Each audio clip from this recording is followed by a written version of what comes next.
ఒకే ఒక్కసారి ఆ రోజు ఫోన్ వచ్చిందని చెప్పి అంటే దీన్ని బట్టి ఏమర్థమైతుంది? ఎమ్మెల్యేగా గెలిపించిన కొడంగల్ ప్రజల మీద నీ ప్రేమ గింతేనా? ముఖ్యమంత్రి ఉన్నది ఇందుకేనా? దళితుల గిరిజనుల నోళ్లు కొట్టడానికేనా? పేదల భూములు గుంజుకోవడానికేనా? ఇదేనా అని మేము అడుగుతా ఉన్నాం. లైక్, షేర్, సబ్స్క్రైబ్ కావాలి. మా భూములు ఫార్మా కంపెనీలకు ఇవ్వమని ఆ ప్రాంత ప్రజలందరూ కూడా గత కొన్ని నెలలుగా పోరాటం చేస్తా ఉన్నారు.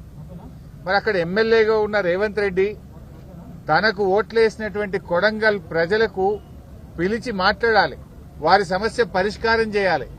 కానీ పోలీసుల చేత, గుండాల చేత, రాజకీయ నాయకుల చేత వాళ్ళని బెదిరించేటువంటి ప్రయత్నానికి రేవంత్ రెడ్డి గారు పాల్పడతా ఉన్నారు. అంటే నీకు ఓటేస్తే ఏదో మేలు జరుగుతుంది, మేమంతా బాగుపడతాము, 15,000 రూపాయల రైతు భరోసా వస్తుంది, 2,500 మహాలక్ష్మి వస్తుంది, 4,000 పెన్షన్ వస్తుంది అని మేం బాగుపడతామని నీకు ఓట్లేస్తే, నీకు ఓట్లేసిన పాపానికి ఆ లఘుచర్ల గ్రామ ప్రజల మీద కర్కశంగా ఇవాళ నువ్వు వ్యవహరిస్తా ఉన్నావు. కట్టు బట్టలతో, పిల్ల పాపలతో ఊరు విడిచి పారిపోయేటట్టు చేసావు. అంటే నీకు ఓట్లేసి గెలిపిస్తే నువ్వు వాళ్ళకి ఇచ్చిన బహుమానం ఇది? వాళ్ళ భూములు గుంజుకోవడమే, కుట్రపూరితంగా చేయడమే నువ్వు ప్రజలకు చేసే సేవనా అని చెప్పి మేము అడుగుతా ఉన్నాం. పట్నం నరేందర్ రెడ్డి గారు ఒక ప్రతిపక్ష పార్టీగా, ప్రతిపక్ష నాయకుడిగా ఆ రైతులకు అండగా నిలిచే ప్రయత్నం చేసినాడు, రైతులకు ధైర్యాన్ని ఇచ్చే ప్రయత్నం చేసినాడు. ఆయనకు ఏ సంబంధం లేదు. కాంగ్రెస్ పార్టీ నాయకులు మాట్లాడుతుండ్రు, ఈ సంఘటన జనీకులు రాయించుడు, అబద్దాలు మాట్లాడు, కాంగ్రెస్ నాయకులు ప్రెస్ మీట్లు పెడుతుండ్రు. పోలీస్ రిమాండ్ ఒకే ఒక్కసారి ఆ రోజు ఫోన్ వచ్చిందని చెప్పి ఇవాళ మీరు ప్రతిపక్షాల మీద అక్రమ కేసులు పెట్టచ్చు, కానీ ప్రజా తిరుగుబాటు నుంచి తప్పించుకోలేరు. ఇవాళ నేను అడుగుతా ఉన్నా, ఎవరు జరిగినా బీఆర్ఎస్ కుట్ర అంటాడు. మొన్నటిదాకా నిరుద్యోగ యువత అశోక్ నగర్ లో ఎస్సీ, ఎస్టీ, బీసీలకు అన్యాయం జరుగుతా ఉంది, జీవో 29 రద్దు చేయండి అని చెప్పి అశోక్ నగర్ లో నిరుద్యోగ యువత రోడ్ల మీదకి వస్తే అది దాని వెనుక బీఆర్ఎస్ పార్టీ ఉందని రేవంత్ రెడ్డి గారు మాట్లాడుతూ ఉంటారు. రైతులు మా పత్తికి, వరికి మద్దతు ధర రావడం లేదు, రైతు భరోసా రాలేదు, రైతులకు రుణమాఫీ కాలేదని రైతులు రోడ్ల మీదకి వస్తే బీఆర్ఎస్ పార్టీ రైతుల చేత ధర్నా చేయిస్తుందని ముఖ్యమంత్రి గారు మాట్లాడుతూ ఉంటారు. మా స్పెషల్ పోలీసులు, మాకు ఏక్ పోలీసింగ్ పద్ధతి కావాలి, మా సరెండర్ లీవులు మాకుండాలి, మమ్మల్ని ఇబ్బంది పెడుతున్నారని పోలీసులు రోడ్ల మీదకి వచ్చి ధర్నాలు చేస్తే దాని వెనుక బీఆర్ఎస్ పార్టీ కుట్ర ఉందని రేవంత్ రెడ్డి గారు మాట్లాడుతుంటారు. గురుకుల విద్యార్థులు ఈ పురుగులన్నం మేము తినలేకపోతా ఉన్నాం, మాకు నీళ్ల చారుతో మేము తినలేకపోతున్నాం అని గురుకుల విద్యార్థులందరూ రోడ్ల మీదకి వచ్చి ధర్నాలు చేస్తుంటే ఇది బీఆర్ఎస్ వాళ్ళే చేయిస్తుండ్రని ముఖ్యమంత్రి గారు మాట్లాడతారు. చివరికి ఆయన స్వంత నియోజకవర్గంలో మా గిరిజన సోదర సోదరీమణులు మా భూములు మాకు కావాలి, ఫార్మాసిటీకి మేము భూములు ఇవ్వము అని చెప్పి నీ నియోజకవర్గ గిరిజనులు రోడ్ల మీదకి వచ్చి పోరాడితే దీని వెనుక బీఆర్ఎస్ పార్టీ కుట్ర ఉందని రేవంత్ రెడ్డి గారు మాట్లాడుతుంటారు. అంటే ప్రతిపక్షం, ప్రజలు మాకు ఇచ్చిన బాధ్యత ఏంది? ఏ వర్గాలకైతే ఈ ప్రభుత్వం అన్యాయం చేస్తుందో, ప్రజలకిచ్చిన మాట నిలబెట్టుకోవడం లేదో, ఏ వర్గాలైతే పోరాటం చేస్తున్నాయో ఆ వర్గాలకు అండదండగా ఉండాలని, ప్రజల గొంతుకై పనిచేయాలని ప్రజలు మాకు ప్రతిపక్ష బాధ్యత ఇచ్చారు. ప్రతిపక్షంగా విద్యార్థులు రోడ్ల మీదకి వస్తే వారికి సంఘీభావం ప్రకటించడం మా బాధ్యత. ప్రతిపక్షంగా రైతులకు మద్దతు ధర రాకపోతే పోరాడడం మా బాధ్యత. ప్రతిపక్షంగా నిరుద్యోగ యువకులకు అన్యాయం జరిగితే పోరాడడం మా బాధ్యత. మరి నువ్వు ఎస్సీ, ఎస్టీలకు అన్యాయం చేసి వాళ్ళ భూములు గుంజుకుంటే, వాళ్ళు రోడ్ల మీదకి వస్తే నైతిక మద్దతు ఇవ్వడం మా బాధ్యత. పోలీసులు రోడ్ల మీదకి వస్తే పోలీసుల హక్కులు కాపాడడం కోసం కూడా వారి పక్షాన నిలబడడం ప్రతిపక్షంగా మా బాధ్యత. లేకపోతే ఏం చేయాలి? నువ్వు చేసే తప్పులకు, నువ్వు చేసేటువంటి నేరాలకు, నువ్వు చేసేటువంటి అక్రమాలకు మేము చిరుతలు వాయిస్తూ నీకు చెక్క భజన చేయాలనా? చిరుతలు వాయిస్తూ నువ్వు చేసే తప్పులకు మేము భజన చేయాలనా? నీ తప్పులను ఎత్తి చూపడమే మా బాధ్యత. నువ్వు చేసే అన్యాయాలను, అక్రమాలను ఎదిరించడమే మా బాధ్యత. పీడిత ప్రజలకు, పీడిత వర్గాలకు అండదండగా నిలబడడమే ప్రతిపక్షంగా మా బాధ్యత. నువ్వు అనుకుంటున్నావేమో బీఆర్ఎస్ నాయకుల మీద కేసు పెట్టాని, మమ్మల్ని అక్రమంగా ఇరికించాలనుకుంటున్నావు. పెడితే పెట్టు, మాకు ఉద్యమాలు కొత్త కాదు, అరెస్టులు కొత్త కాదు, జైళ్లు కొత్త కాదు. తెలంగాణ ఉద్యమంలో అనేక కేసులు ఎదుర్కొన్న వాళ్ళం. తెలంగాణ ఉద్యమంలో జైళ్లకు పోయొచ్చిన వాళ్ళం. కానీ మా బాధల్లా నీకేదన్నా బీఆర్ఎస్ మీద కోపం ఉంటే నన్నో, కేటీఆర్నో, మా లక్ష్మారెడ్డినో, మా పల్లా రాజేశ్వరరెడ్డిని జైల్లో వేయండి, మేము పోతాం. కానీ అమాయకులైన గిరిజన రైతులను ఎందుకు జైల్లో వేసినామని మేము అడుగుతా ఉన్నాం. తక్షణమే ఆ గిరిజన రైతులను వెంటనే విడుదల చేయాలని చెప్పి బీఆర్ఎస్ పార్టీ పక్షాన డిమాండ్ చేస్తా ఉన్నాం. ఏమడిగిండ్రు గిరిజన రైతులు? వాళ్ళు మా భూమి మాకు కావాలని మాట్లాడిండ్రు. దానికి నువ్వు కేసులు పెట్టవా? ఇది ఎక్కడి న్యాయమో అని చెప్పి మేము ప్రశ్నిస్తా ఉన్నాం. ఈ అన్యాయాలను ఎట్టి పరిస్థితుల్లో నువ్వు ఎన్ని అక్రమ కేసులు పెట్టినా, మమ్మల్ని ఎన్ని రకాలుగా వేధించినా బీఆర్ఎస్ పార్టీ నిన్ను ప్రశ్నిస్తూనే ఉంటది, నీ వెంట పడుతూనే ఉంటది, పేదల పక్షాన పోరాటం చేస్తూనే ఉంటదని చెప్పి కూడా హెచ్చరిస్తా ఉన్నాం. అయినా నాకు అర్థం కాదు, ఇదేం ప్రజాస్వామ్యం? నువ్వేం చెప్పినావు ఆ రోజు? 6 గ్యారంటీలతో పాటు 7వ గ్యారంటీ ప్రశ్నించే హక్కు ఇస్తున్నాం, ప్రజాస్వామ్యం ఇస్తున్నాను. ఎక్కడ ప్రజాస్వామ్యం ఉంది? ప్రశ్నిస్తే కేసులు పెడుతున్నావు, ప్రశ్నిస్తే అక్రమ జైళ్లలో పెడుతున్నావు, నువ్వు ప్రశ్నించే అవకాశం లేకుండా చేస్తున్నావు. ఆ రోజు మల్లన్న సాగర్ లో నువ్వు వచ్చి 2 రోజులు నిరాహార దీక్ష చేసినావు. నిన్ను ఆపిందా బీఆర్ఎస్ పార్టీ? మల్లన్న సాగర్ లో నువ్వు వచ్చి 2 రోజులు నిరాహార దీక్ష చేసినావు. నిన్ను అరెస్ట్ చేయలే కదా, నిన్న ఆ ఊర్లకు బోనిచ్చినాం కదా. 2 రోజులు దీక్ష చేస్తే నీకు రక్షణ ఇచ్చింది కదా ఆనాటి ప్రభుత్వం. ఇవాళ ఎందుకు ఆపుతున్నావు?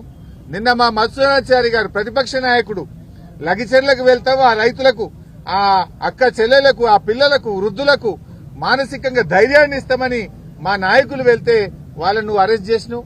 మా ఆర్ఎస్ ప్రవీణ్ కుమార్ ను, కార్తీక్ రెడ్డిని, మా వాళ్ళందరినీ కూడా నిన్ను అరెస్ట్ చేసినావు నువ్వు. అదేవిధంగా లోకల్ ఎంపీ డీకే అరుణ గారు పోతే నిన్ను అరెస్ట్ చేసినావు. ఇదెక్కడి ప్రజాస్వామ్యం? ప్రజాస్వామ్యం అంటే ఇదేనా? అర్ధరాత్రి చీకట్లో దొంగ రాత్రి మహిళల ఛాతి మీద కాళ్లు పెట్టి తొక్కుతూ నువ్వు అరెస్ట్ చేసినావు. ఇదేనా ప్రజాస్వామ్యం? 9 నెలల గర్భిణీ స్త్రీ మీద ఛాతి మీద కానిస్టేబుళ్లు తొక్కుతూ ఇంట్లో ఉండే మగవాళ్లను కొడుతూ వాళ్ళని తేవడమే ప్రజాస్వామ్యమా అని నేను అడుగుతా ఉన్నా.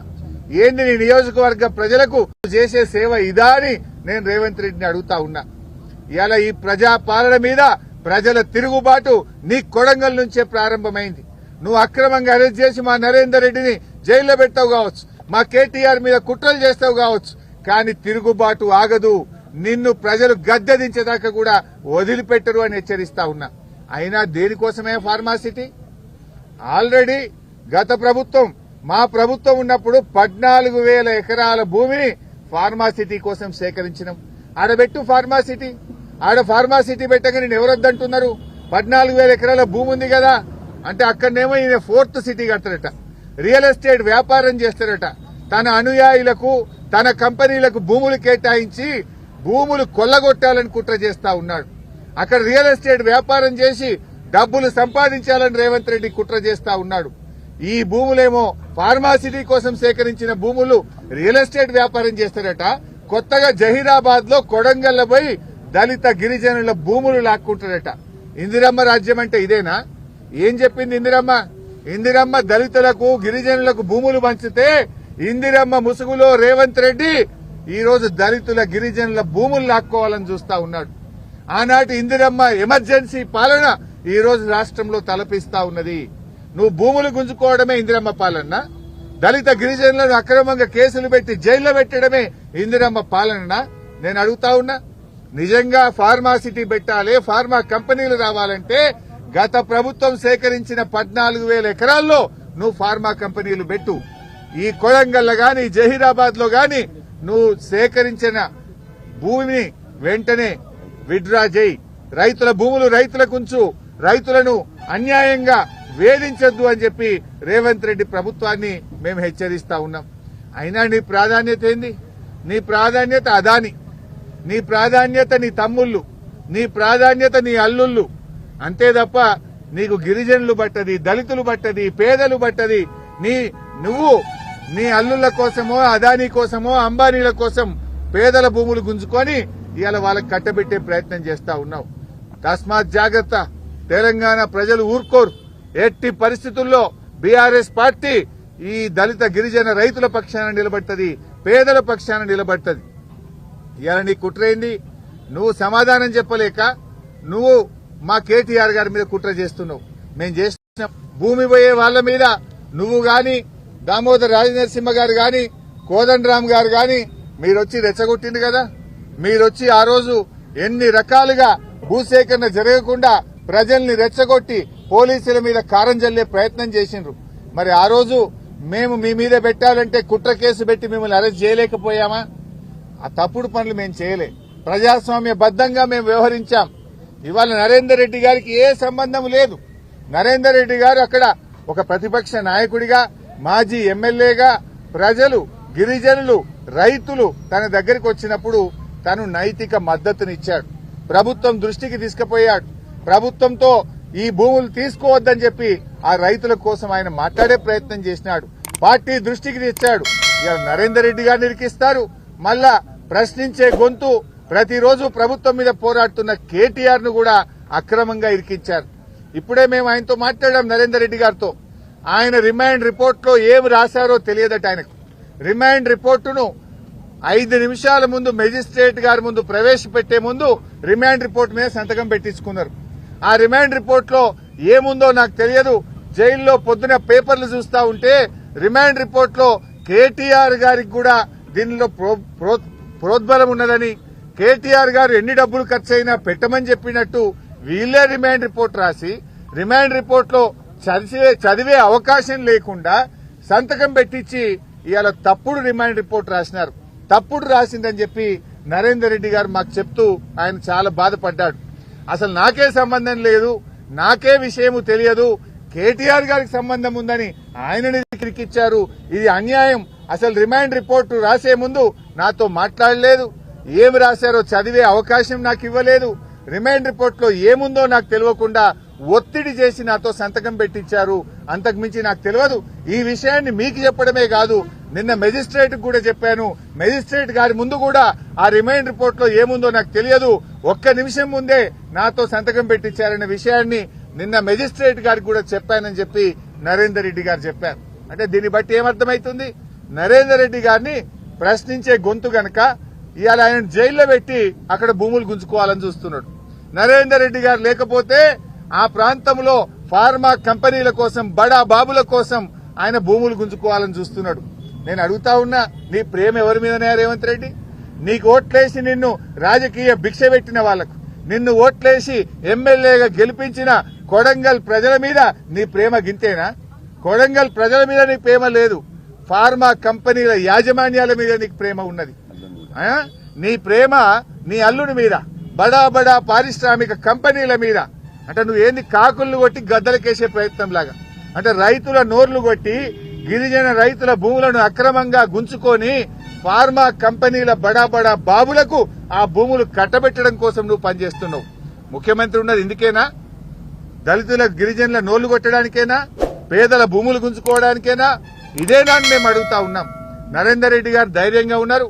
ఆయన ధైర్యంగా ఉండమని చెప్పి బీఆర్ఎస్ పార్టీ ఆయనకు పూర్తి అండదండగా ఉందనేటువంటి విశ్వాసాన్ని మేము ఆయనకు చెప్పాం. తప్పకుండా న్యాయం గెలుస్తుంది, ధర్మమే నిలబడుతుంది.